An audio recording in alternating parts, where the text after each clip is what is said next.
আদিবাসী কুর্মী সমাজ বহুদিন থেকে আন্দোলন করছে। সেই আন্দোলনটার মেন বিষয়টা হচ্ছে এটাই, কুর্মী জাতিকে কি করে এসটি করা যায়, সেই এসটির ডিমান্ড।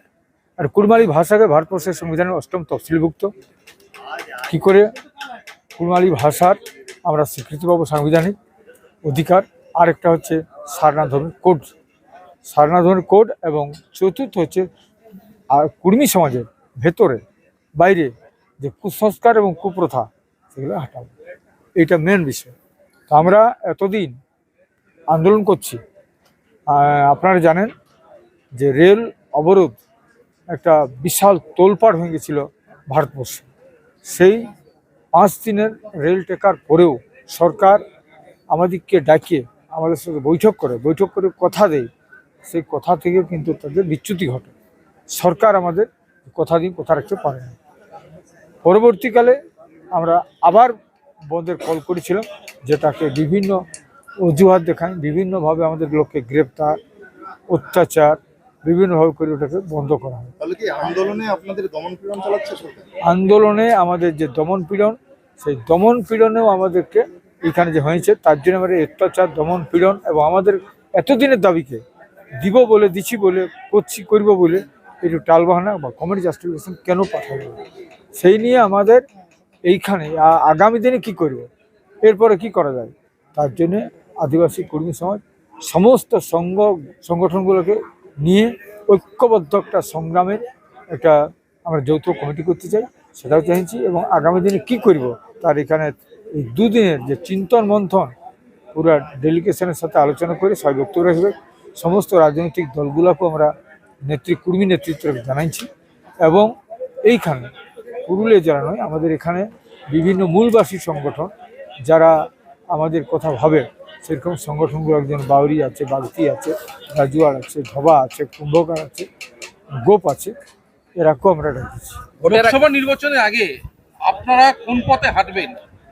আমাদের লোকসভার ব্যাপারটা এখন বলতে পারবো না, কারণ আমাদের দুদিনের চিন্তন মন্থন হওয়ার পর যা সিদ্ধান্ত আসবে, সেই সিদ্ধান্তটা সবার বড়, আমাকেও মানতে হবে, সবাইকে মানতে হবে। এই চিন্তন মন্থন হওয়ার পরে আমরা 10 তারিখে ঘোষণা করব। 10 তারিখে আপনাদের যে অনুষ্ঠান তা পূর্ব ঘোষিত, অথচ দেখা যাচ্ছে যে তৃণমূল সেদিনই ব্রিগেডে একটা বড় জমায়েত করছে। আপনাদের সেই জমায়েত কোনো প্রভাব ফেলবে?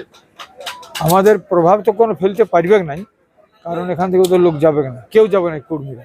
তবে কিছু কিছু দু একটা যেতেই পারে, সেটা নয়। তবে ওরা এরকম ভুল কাজ আর আগেও করেছে। যেদিন আমাদের জিগিরজিটা গবচন, সেদিনও আমাদের মাননীয় মুখ্যমন্ত্রী মানে পুরুলিয়াতে অ্যাডমিনিস্ট্রেশন মিটিং করেছিল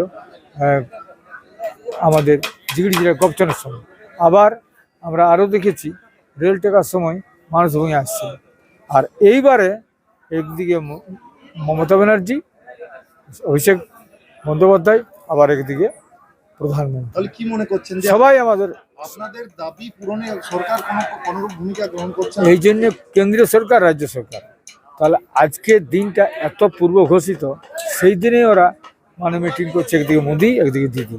আমরা চাইছি সেইটার বিষয় চর্চা হবে এবং কি করব আমাদের বিশদ চর্চা আলোচনা হওয়ার পর আমরা সিদ্ধান্ত।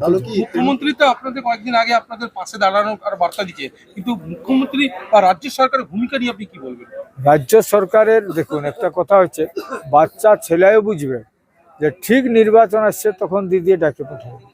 আমাদের লোক গেল, শুনলো, এইখানে এসে বললো যে আমরা আপনাদের জন্য অনেক কিছু করছি। তো এর আগে তো করতে পারতো, যেদিন আমার উপর অত্যাচার হইলো, যেদিন আমাদেরকে গ্রেপ্তার করলো, যেদিন আমাদেরকে কেস ডালা হইলো, সেদিন কেন করা হলো? তো সেই সময় ডাকলে তো আমাদের বক খুশি হতাম, সবাই খুশি হতো যে আমাদেরকে ডাকিছে, গুরুত্ব দেওয়া হয়েছে। কিন্তু সেদিন আমাদেরকে ডাকা নাই, এবং পরবর্তী ইলেকশনের প্রাক মুহূর্তে উনি ডাকছেন। তার মানে যে কেউ বুঝতে পারবে যে ইলেকশনে কর্মীদের মনটা কী করে পাওয়া যায়। আমাদের তো 20 লক্ষ লোক গ্যাদারিং হওয়ার কথাই বলছে, প্রচুর লোক হবে, গ্রামে গ্রামে প্রচুর গাড়ি করবে। লোকসভা নির্বাচনের প্রভাব পড়বে? লোকসভাতে তো পরিষ্কার কথা, ইলেকশনের প্রাক মুহূর্তে আমাদের রাজনৈতিক দলগুলোকে বা কর্মী যারা রাজনৈতিক নেতৃত্বের গোলামি করছে, আমাদের ওই গোলামি ভাবনা থেকে কি করে কর্মীরাকে নিয়ে আসবে। 75 বছর আমরা গোলামি করেছি, কেউ বিজেপি করছি, কেউ কংগ্রেস করছি, কেউ টিএমসি করছি, কেউ আবার বিজেডি করছি, কেউ আবার ঝাড়খণ্ড মুক্তি মোর্চা করছি। তো সবাই আমাদেরকে কি ব্যবহার করছে।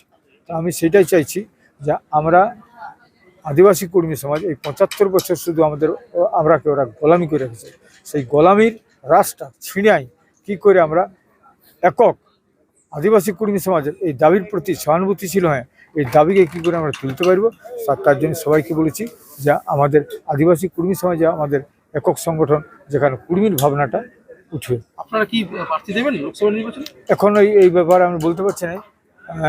আগামী 2 দিনের পরে আলোচনা হওয়ার পরে আমরা সেটা বিচার করে বলবো, ঘোষণা করবো। ঠিক আছে।